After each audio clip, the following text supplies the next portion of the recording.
I love that you shared about the coffee in Honduras. I only know one other guy that told me about the fact that you all were even coffee producers. Oh my gosh, it's delicious. Yeah, I totally didn't realize that. And you explained how deep you are in the world production, or at least in Latin America, right? Yeah. Well, not so many people know about it because we recently started exporting our coffee in an international gourmet way, because that's how you get the international world and like the audience to get to know you. Export a gourmet brand from that country. And what we've done before that is usually just selling the beans right as they come out of the plant and everything to other countries in Central America and Latin America, and they do most of like the whole processing of the coffee, all the toasting and all that, and sell it to a higher price. What we're starting to do, and a lot of independent coffee makers are doing it themselves and selling it themselves and actually getting a really good value for their coffee, is to export this. And I mean, people actually don't know it, but Honduras has the second biggest Arabica coffee producer in the whole continent of America after Brazil. And like we're like this size. Very tiny, yeah. So we have a lot of variety of Arabica coffee, and we have a lot to offer to the world, and I'm sure like it's going to be even bigger now, right? Another resource. Yeah, it wasn't until my friend, because his family owned a coffee plantation, that he was explaining all this. I had no clue, but we were all discussing where the other coffee beans come from in the world, and I could only think of Jamaica, and then you were telling me. Most of the Arabica coffee that a lot of these big companies like Starbucks and everything use come from Africa, Middle East and Africa. I really like, for example, Ethiopian coffee, Kenya, South Africa. All these places are very well known for their Arabica variety of coffee, and I mean that's what the world loves. And espressos and everything. What do you get? Arabica coffee. I didn't realize that. Yeah, really? I mean European coffee is really good, and French and Italian coffee is good.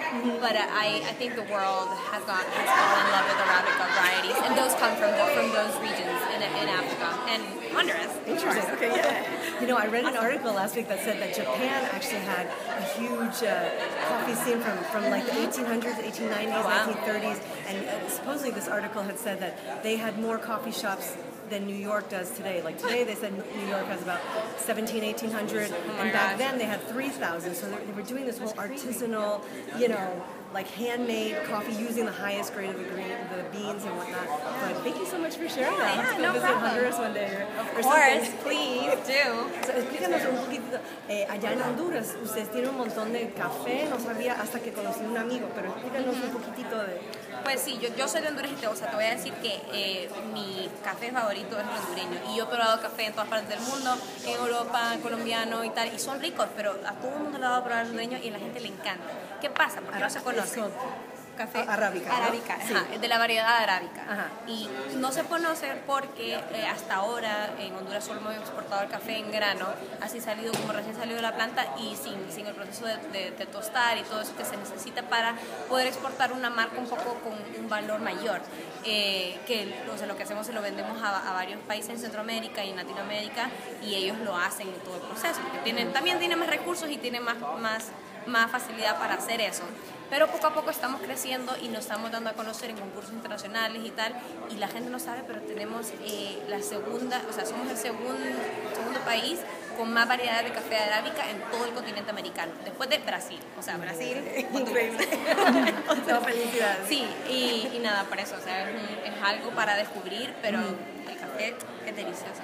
Y estuvimos hablando de que en otros países, estuvimos pensando de dónde sale otros granos de café, de Jamaica, en África, Etiopía, Kenia, esos lugares, ¿no?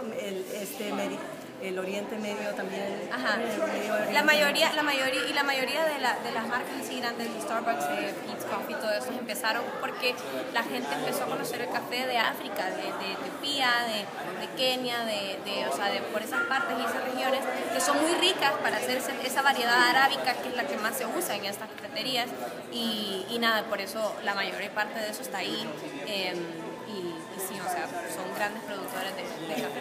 Y la semana pasada leí un artículo de que supuestamente allá en Japón hubo como 3,000, cafés con café artesanal, y supuestamente en aquel momento, en 1890 o 1930, antes de la Guerra Mundial, hubo como 3,000 tiendas así. En Nueva York hoy en día, con tantos lugares, incluyendo Starbucks, hay como 1.700, 1.800. O sea, la mitad casi. Sí, no, sinceramente ellos desarrollaron un gusto por café.